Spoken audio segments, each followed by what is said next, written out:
പറയും, പെന്തക്കോസ്ത് അനുഭവം ഇന്ന് ഏറ്റവും കൂടുതൽ ഇത് ഈ ഇപ്പോഴുള്ള പെന്തക്കോസ്റ്റൽ അനുഭവത്തിൽ നിന്നുകൊണ്ട് ദൈവം ഒരു ഉണർവിനെ അയക്കത്തില്ല. ഇതിൽ നിന്നൊരു മാറ്റം ദൈവം വരും. ഇപ്പോൾ ഉള്ള സിസ്റ്റത്തിനെ ദൈവം പൊളിച്ച് ഇതിൽ നിന്ന് പുറത്ത് വരാൻ ആഗ്രഹമുള്ള ഒരു ഉണർവിലേക്ക് കൊണ്ടുവരും. എന്ന് മാത്രമല്ല, ഇപ്പോഴത്തെ സിസ്റ്റത്തെ മുറുകെ പിടിക്കുന്നവരാരും ഇനി ദൈവത്തിൻ്റെ ഉണർവിലേക്ക് വരത്തില്ല.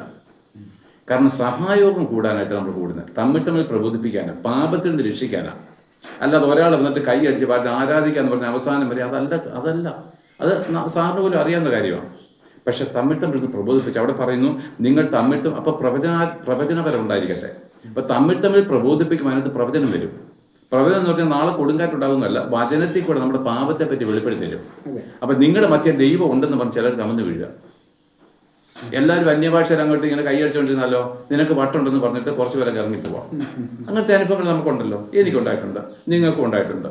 പക്ഷെ നിങ്ങൾ എല്ലാവരും പ്രവചിക്കുന്നവരാണെങ്കിലോ നിങ്ങളുടെ മധ്യേ അവൻ്റെ രഹസ്യങ്ങൾ വെളിപ്പെട്ട് വരികയും നിങ്ങളുടെ മധ്യേ ദൈവം ഉണ്ടെന്ന് പറഞ്ഞവർ കമന്ന് വീഴുകയും ചെയ്യും.